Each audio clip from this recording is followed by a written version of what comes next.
వైఎస్ఆర్ జయంతి సందర్భంగా KPHB temple bus stop వద్ద కాంగ్రెస్ మాజీ అధ్యక్షుడు సతీష్ రెడ్డి ఆధ్వర్యంలో ఘనంగా నిర్వహించారు. రక్తదాన శిబిరానికి మేడ్చల్ మల్కాజ్గిరి జిల్లా అధ్యక్షుడు సింగిరెడ్డి హరివర్ధన్ రెడ్డి, టీపీసీసీ ఉపాధ్యక్షుడు కాంగ్రెస్ పార్టీ నియోజకవర్గ ఇన్ఛార్జ్ బండి రమేష్ తో పాటు అధికార ప్రతినిధి సత్యం శ్రీరంగం ముఖ్య అతిథులుగా హాజరయ్యారు. ఈ సందర్భంగా వారు మాట్లాడారు.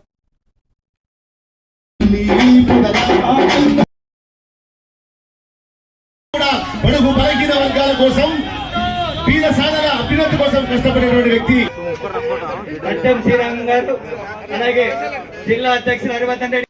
ఉమ్మడి ఆంధ్ర రాష్ట్ర మాజీ ముఖ్యమంత్రి డాక్టర్ వైఎస్ రాజశేఖర రెడ్డి గారి 76వ జయంతిని పురస్కరించుకుని ఈరోజు కుకట్పల్లి నియోజకవర్గంలో కేపీహెచ్బీ ఈ బస్ స్టాప్ ప్రాంతంలో మా తమ్ముడు సతీష్ రెడ్డి ఆధ్వర్యంలో వారి జన్మదిన ఈ వేడుకలు బ్రహ్మాండంగా పెద్ద ఎత్తున నిర్వహించుకోవడం జరుగుతూ ఉంది.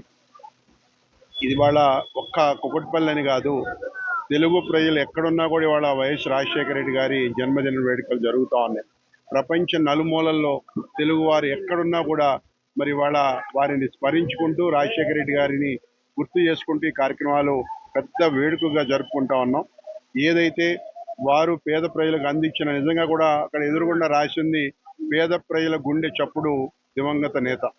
మరి అటువంటి మహానీయుడు ఇవాళ మన మధ్య లేకపోయినా కూడా వారు ఈ తెలుగు ప్రజలకు చేసినటువంటి సేవలు చిరస్మరణీయం.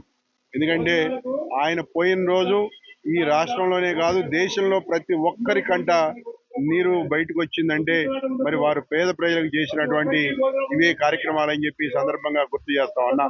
ఆ రోజు కర్షకులకు ఉచిత విద్య దగ్గర నుంచి మొదలెచ్చుకుని విద్యార్థులకు మరి ఫీజు రీయింబర్స్మెంట్, అలాగే పేదవారికి ఆరోగ్యం కోసం ఆరోగ్యశ్రీ, ఇటువంటి గొప్ప గొప్ప పథకాలు తీసుకొచ్చి.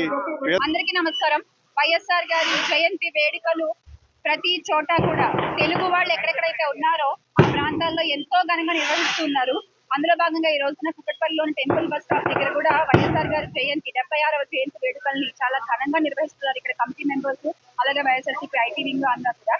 సో అంటే మనం చెప్పుకుంటూ ఉంటాము, రాముడు గుడి లేని ఒక ఊరిని చూపించగలరా అని ఎప్పుడు మనం మాట్లాడుకుంటూ ఉంటాం. అలాగే వైఎస్ఆర్ గారి అభిమానులు లేని ఇల్లు అనేది ఉండదు.